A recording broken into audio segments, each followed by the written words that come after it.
지난주의 내용을 한번 되살려 보기를 원합니다. 대제사장은 사람들이 보는 앞에서 공개적으로 사도들을 감옥에 쳐 넣었습니다.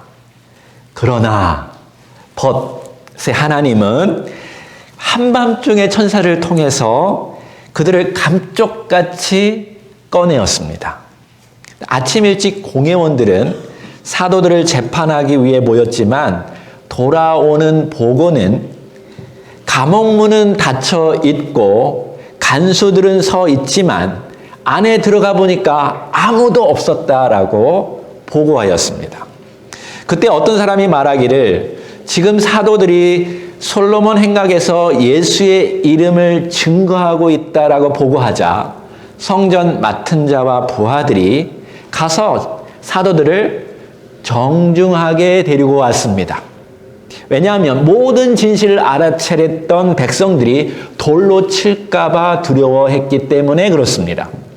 그러니까 예루살렘의 백성들은 지금 사도들을 통해서 나타나는 기적과 또 믿는 사람들이 그 하나 되는 기적을 보고 이것은 하나님밖에 할 수 없는 일이라고 그들은 확실히 믿게 되었다라는 것입니다. 자, 이러한 컨텍스트 안에서 우리 27절 말씀을 읽어봅시다. 시작. 그들을 끌어다가 공회 앞에 세우니 대제사장이 물어 이르되 우리가 이 이름으로 사람을 가르치지 말라고 언금하였으되 너희가 너의 가르침을 예루살렘에 가득하게 하니 이 사람의 피를 우리에게 돌리고자 함이로다. 여기 대제사장은 유대 종교 지도자이지만 실상은 로마 정치와 손을 잡은 정치 지도자입니다. 여기 제사장들은 부활을 믿지 않는 사두개파 사람들이고 귀족 출신들이었습니다. 그리고 성전은 그들의 보물 창고였지요. 그런데 그들의 권위와 재산과 미래가 송두리째 지금 흔들리고 있는 그러한 상황입니다. 어제는 사도들을 감옥에 쳐 넣었지만 한밤중에 감쪽같이 사라졌죠. 근데 그 사도들이 그날 아침에 솔로몬 행각에서 예수의 이름을 전하자 지금 다시 붙잡아서 지금 앞에 세워놓은 것입니다. 한번 여러분 생각해 보십시오.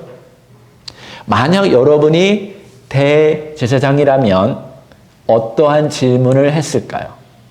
가장 먼저 했던 질문이 무엇일까요? 왜? 아니면 어떻게? 어떻게 너희들은 풀려났니? 이렇게 말하지 않을 것 같습니까? 맞지요?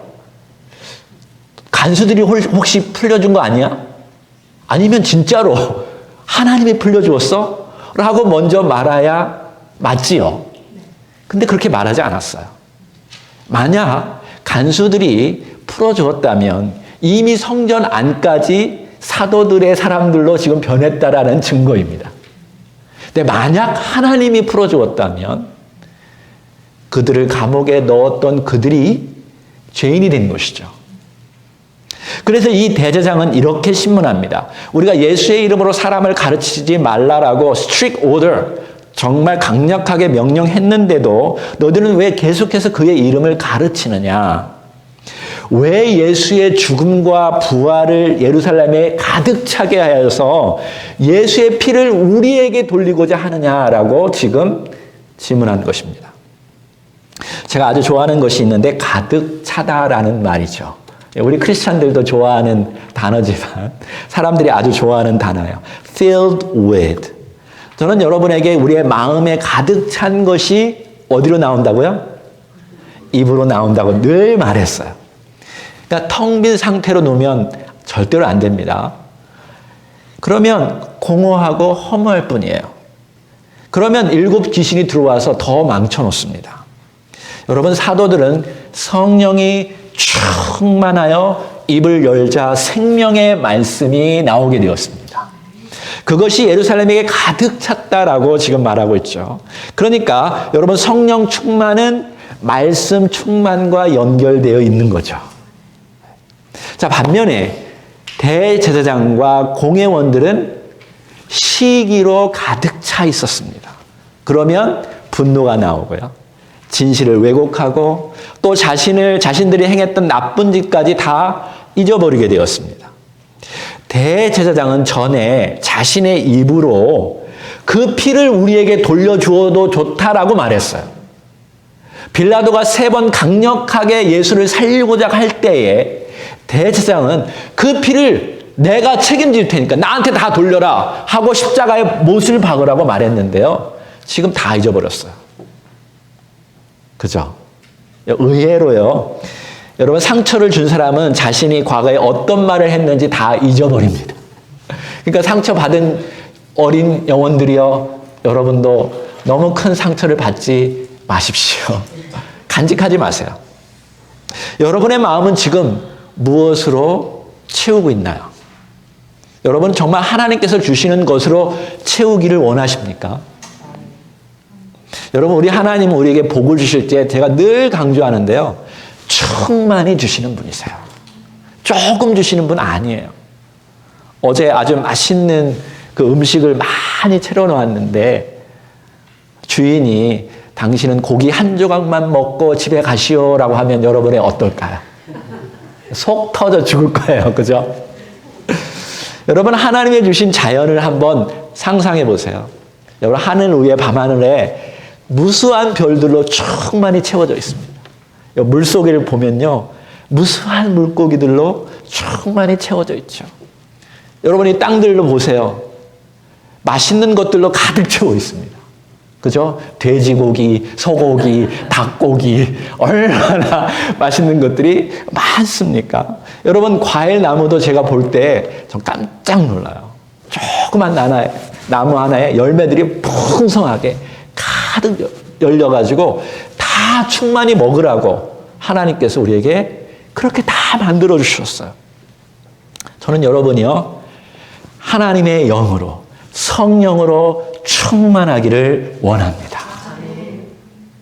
사랑과 희락과 화평으로 충만하고 또 오래 참음과 자비와 양선으로 또 충만하고 충성과 온유와 절제로 충만하기를 바랍니다. 사실 이것은 밑반찬이에요. 근데 메인 푸드가 있어요. 프라임 스테이크. 그걸 먹어야 돼요. 그거는 생명의 말씀입니다. 예수 그리스도를 먹고 그분으로 충만해야 성령이 가득 역사하는 것입니다. 베드로와 사도들이 생명의 말씀을 먹고 말씀을 전했어요. faithful하게, 충성스럽게, 온유함을 가지고, 그죠? 기쁨을 가지고 전했어요. 근데 저들이 지금 막아놓았죠? 그때 29절에 이렇게 말합니다. 다 같이 베드로와 사도들이 대답하여 이르되 사람보다 하나님께 순종하는 것이 마땅하니라.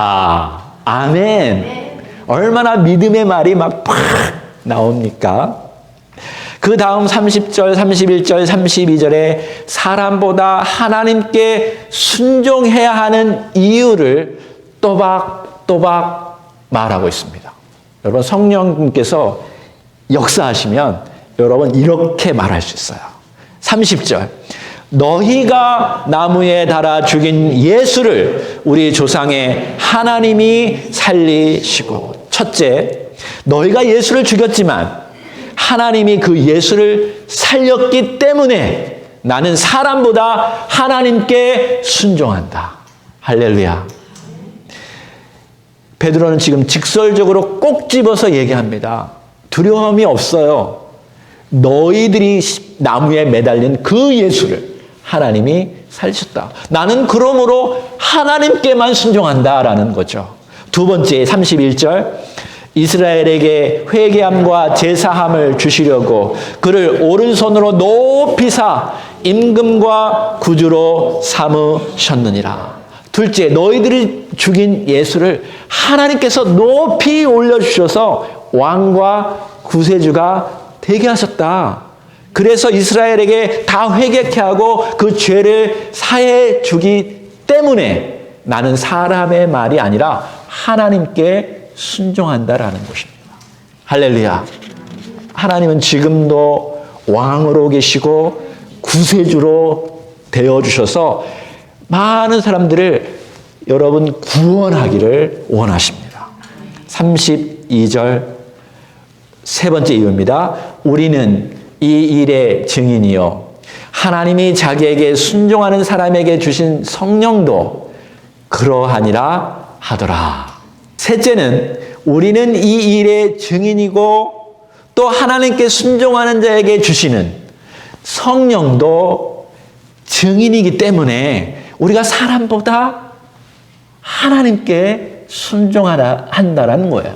우리도 직접 눈으로 보았지만 하나님께 순종하는 자에게 주시는 성령도 우리의 증인이 되어주시기 때문에 사람이 아니라 하나님께 순종한다라고 말하는 것입니다. 그러자 대제사장과 사람들이 분노합니다. 33절에 그들이 듣고 크게 노하여 사도들을 없이 하고자 할세. 자, 이제 대제사장들은 그들의 사내 공의원들과 함께 크게 지금 분노하였습니다. 사형에 처하라고 지금 말하려고 입에 지금 가득 차 있습니다. 근데 자세히 보십시오. 저들은 사형에 처할 만한 범죄를 저지른 적이 없습니다. 오히려 병든 자를 고쳤지요. 귀신 들린 자들을 해방시켜 주었지요. 가난의 문제들을 해결시켜 주었습니다. 또 그들의 주변 사람들은 다 하나님을 찬양하고 서로 사랑하는 자가 되었습니다. 근데 하나님의 성전에서 하나님의 이름으로 돌로 쳐 죽이려고 하는 거예요. 이게 말이 됩니까, 여러분? 말이 안 되죠. 오히려 그들에게 상을 주어야 하는데 그들을 죽이려고 하는 것입니다. 이들은 시기로 가득 찬 그들은 예수님께 한 것처럼 신성 모독죄라는 명목을 가지고 그 자리에서 돌로 쳐 죽이려고 한 거예요. 근데 그 다음에 보면 그러나가 나와요.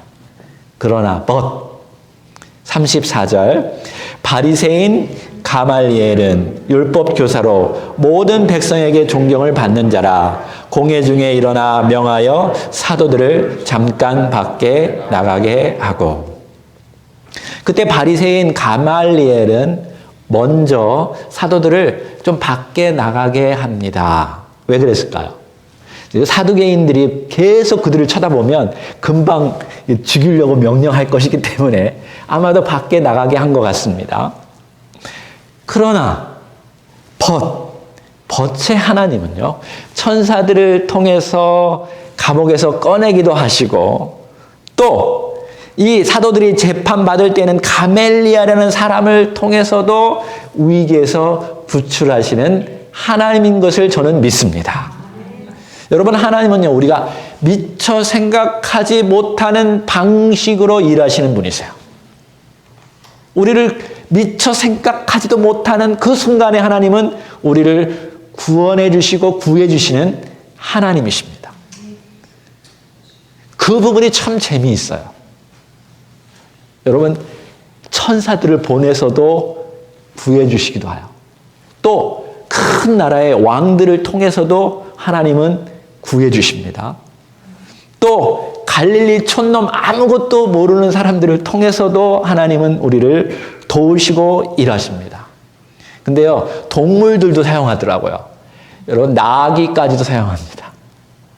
이 발람 선지자가요, 이 신앙의 눈이 멀어가지고 하나님의 백성들을 저주하려고 할 때 나귀 타고 갔거든요. 근데 나귀가 갑자기 팍 서버려요. 그러니까 빨리 가자고 서요.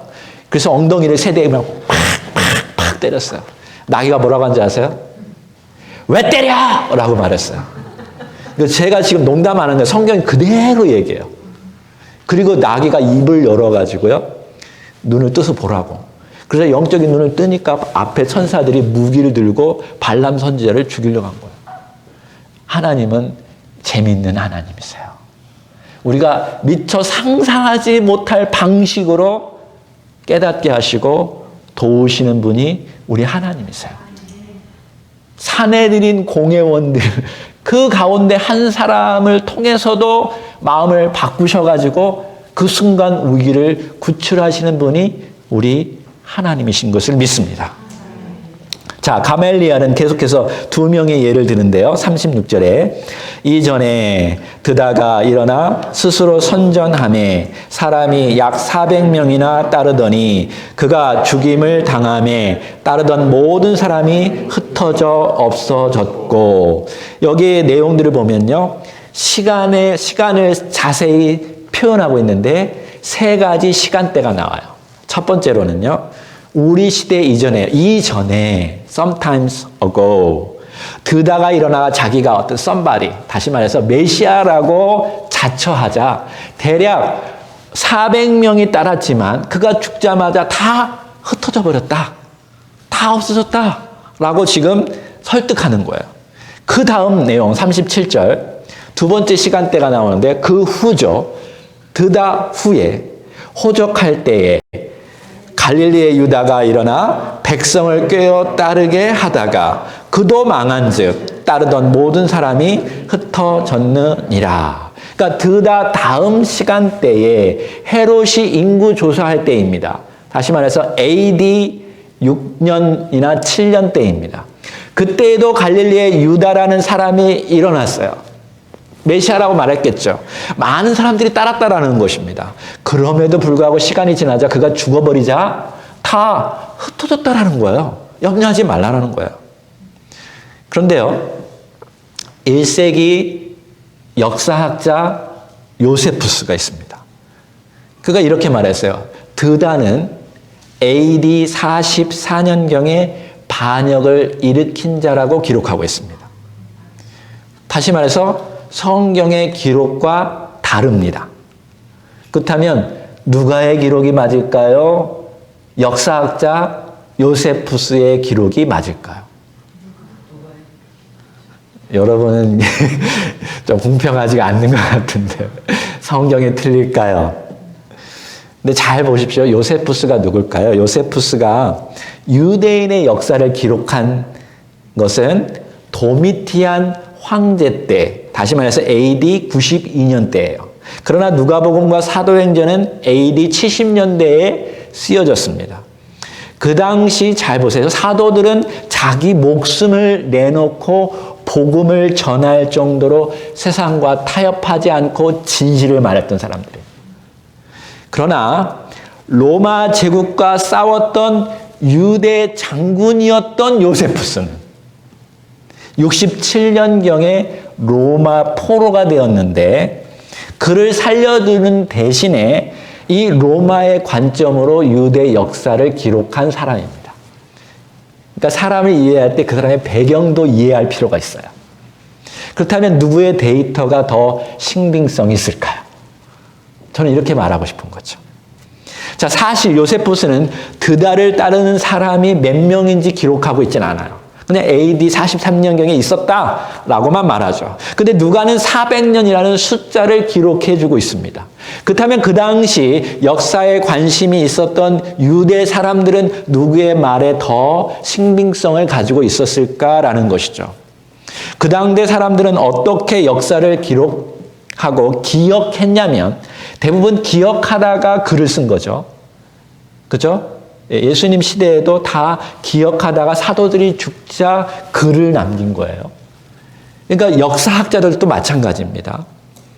그러니까 그들은 어떻게 이 역사를 기억했냐면 너희들 드다 알지? 드다. 그 드센 놈. 그거 알지? 400명이 따랐어. 유대인들이 자녀들에게 가르칠 때에 드다 300명. 그 드센 놈 400명. 너 꼭 기억해야 돼. 기억해야 돼. 그렇게 메시아라고 자기가 자처했지만 결국 다 죽었잖아. 너 그런 사람들 따라다니다는 큰일 나. 그 이단이야. 드다 400명. 이렇게 가르쳐 주지 않았을까요? 그러면 누가의 기록이 더 신빙성이 있겠죠. 자, 그렇다면 드다는 BC 4년경에 헤롯 대왕 때 일어났던 사람일 가능성이 높습니다. 저는 잘 몰라요.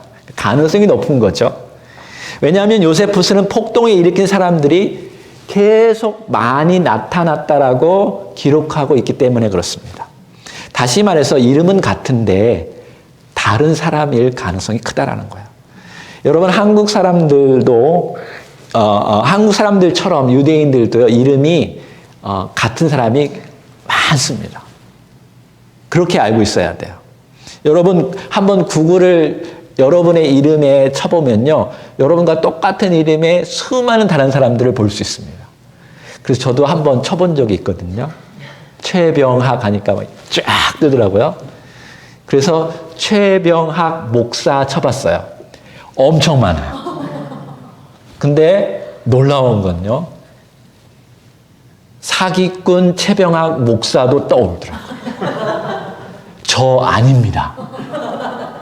그거 보고 우리 목사 사기꾼이었어. 그러면 안 돼요. 동명이인일 가능성이 높은 거죠. 그렇게 이해하면 되겠습니다.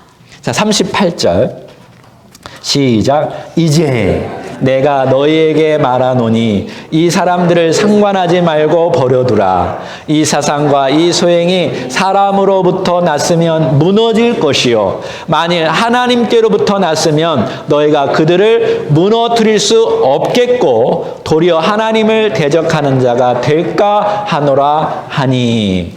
자, 그러니까 BC 4세기 대표적인 인물, 또 AD 7세기 대표적인 예를 든 다음에 바로 지금 여기 세 번째 타이밍, 바로 이 시대에, 다시 말해서 AD 33년경에라는 말이죠. 예전에 가짜 메시아가 많이 나타나서 큰 소동이 일어났지. 너희들도 지금 다 알지. 지금도 똑같아. 만약 이것이 사람의 계획이라면 반드시 무너질 거야. 이 사람들 다 흩어질 거야. 걱정하지 마. 이렇게 지금 설득하고 있는 거야. 하나님의 계획이라면 그를 대적할 자가 없으니까 너희들도 진정해. 쟤네들 죽일 필요 없어. 라고 지금 설득하고 있는 거야.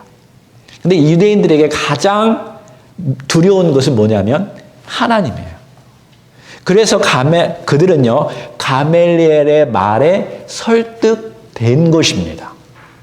근데 이 말을 여러분 주의해서 받아들여야 돼요. 이 말이 다 맞는 것 같은데 맞지 않습니다. 하나님의 계획이라고 해서 반드시 성공할까요? 성공하죠. 궁극적으로는 반드시 하나님의 계획은 성취됩니다. 그러나 중간에 실패할 때가 많습니다. 왜 그럴까요? 사람이 불완전하기 때문에 그래요. 사람이 문제예요.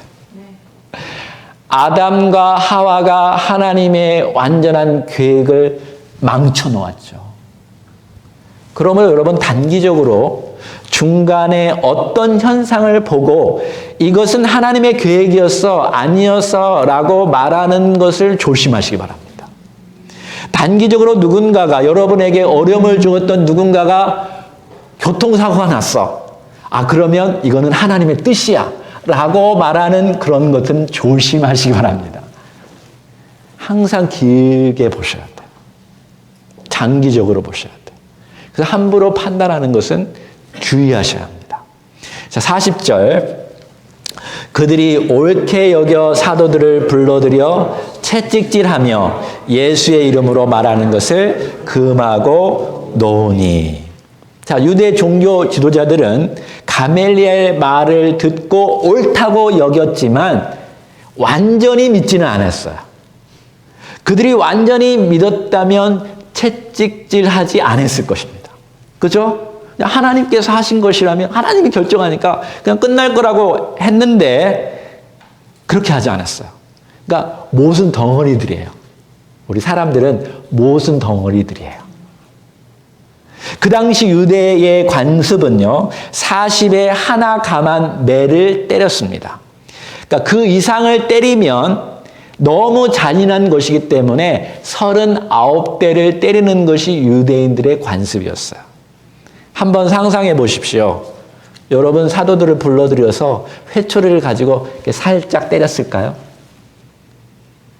아니면 위통을 다 벗게 하고 큰 막대기로 39대를 세게 후려쳤을까요? 분명히 여기에는 상처투성이, 피투성이가 되었을 것입니다. 그렇게 맞았어요. 그렇게 이해해야 돼요. flogged. 예수님이 채찍질 맞았듯이 그들도 크게 맞아 전신이 아마 혼미한 상태일 거야. 근데 41절을 보면 깜짝 놀라는 말이 나옵니다. 같이 읽어볼까요? 시작. 사도들은 그 이름을 위하여 능욕받는 일에 합당한 자로 여기심을 기뻐하면서 공의 앞을 떠나니라. 여러분, 예수님께서 말씀하셨죠. 산상수훈 때 말씀하셨어요. 내 이름으로 너희들이 핍박받으면 기뻐해라. 사도들은요, 예수님의 말씀 때문에 지금 기뻐하고 있는 거예요. 누가복음 6장에 보면 인자를 인하여 사람들이 너희를 미워하여 멀리하고 욕하고 너의 이름을 악하다 하여 버릴 때에는 너희가 복이 있다라고 예수님 말씀하셨어요. 그 말씀을 이들은 들었고 가슴에 충만했고 지금 그 말씀대로 되자 이들은 기뻐하였어요. 와우! 우리에게 복이 생겼어. 할렐루야! 얼씨구나 좋다! 하고 지금 나온 거예요. 할렐루야! 지금 심한 채찍질을 맞고 사도들이 지금 나와서 보여준 모습은 이러한 모습이라는 거죠. 이제 우리에게 복이 생겼다. 천국에 우리에게 큰 상이 있다. 누가복음 12장에 보면 권세 있는 자들이 너희들을 끌어다가 너희들에게 신문할 때 무슨 말을 할까 염려하지 말아라. 성령이 너희를 도울 것이다 라고 말했어요. 말하게 하는 것을 가르쳐 줄 거라고 말했어요. 이들은요 지금 성령의 가르침을 체험했기 때문에 피투성이가 되어도 기뻐하는 것입니다. 할렐루야. 오늘 설교 제목은요, 주를 위해 고난받는 것을 기뻐하라라는 거야. 근데 제가 이렇게 여러분 설교하는 것, 말하는 건 너무나 쉽습니다. 실천하는 것이 어려운 거죠. 우리는 조금만 일이 잘못되면, 조금만 일이 내 멋대로 안 되면 금방 화를 냅니다. 그죠? 저만 그런 것처럼 이쪽은 지금 보는 것 같아요. 이쪽은 좀 그러는 것 같은데. 제가 다른 목사님들과도 이렇게 회의하고 상의하고 뭐 일을 해요. 속 터집니다. 다 저같지 않더라고요. 여러분, 가족도 안 맞아요. 그죠? 저처럼 이렇게 선하게 생겼는데 애들이 막 이상한 소리도 막 해요. 막 짜증난다고 하고 막 그래요. 근데 제가 이렇게 말을 하는 이유는요. 여러분, 조그만 이유로 여러분 안에 있는 기쁨을 잃지 말라라는 거예요. 여기 사도들은 나쁜 일 하지 않았어요. 매를 맞을 이유가 전혀 없어요. 하나님을 기뻐하고 하나님의 은혜에 따라서 하나님의 복음을 전한 것 뿐이에요. 근데 억울하게 지금 당했는데 이들은 예수님의 말씀이 충만했고 하늘의 상이 기다릴 것을 믿고 기뻐했어요. 할렐루야. 여러분이요, 잘못해서 받은 벌을 벌 때 기뻐하면 그건 미친 거예요. 그렇게 제가 가르치는 거 아닙니다. 잘못해가지고 맞았는데 이렇게 하면 이건 미친 거예요. 잘못도 안 했는데 주의 일을 하다가 열심히 교회에서 봉사하다가 그죠? 하나님의 이름을 가지고 여러분 직장에서 일을 하다가 무슨 조그만 어려운 일을 당할 때 이렇게 하라는 거예요. 여러분 애매하게도 고통받을 수 있어요. 그럴 때에도 여러분 주 안에서 기뻐하십시오. 이야, 나에게 복이 들어오는구나. 얼씨구나 좋다. 할렐루야 좋다. 한번 연습하겠습니다. 왜냐하면 이게 말로는 쉬운데요. 실천하기가 힘들어. 그래서 저는 여러분 머릿속에 지금 넣으려고 하는 거예요. 그러니까 앞뒤 좌우 사람 짝을 만들어 가지고요. 한번 옆 사람을 먼저 꼬집어 주세요. 아프게. 네, 꼬집어 주세요. 네. 그러면 그 사람은 얼씨구나 좋다 한번 해보세요.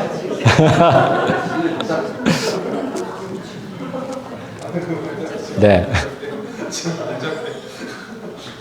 여러분 하늘에서 큰 상이 주어집니다. 예수님께서 분명하게 사도들에게 말했죠. 사도들은 그거를 기억하고 믿고 그러한 상황 속에서 감사하고 찬양하고 하나님께 영광 돌렸습니다. 피투성이가 되었어.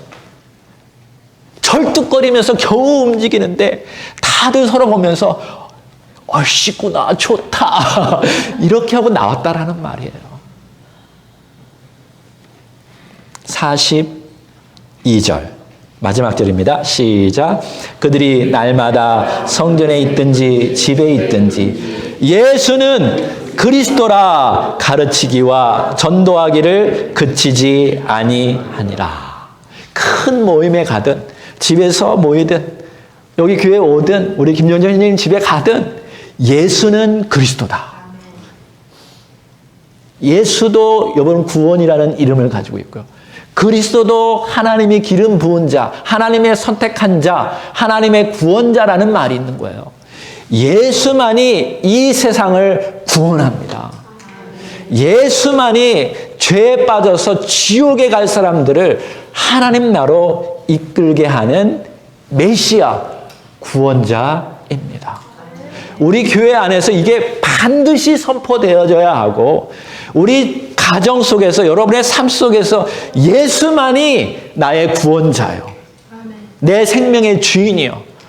예수만이 나의 동행자요. 나의 친구요. 나의 영원한 생명의 주인이라는 것을 고백하고 가르치고 선포해야 돼요.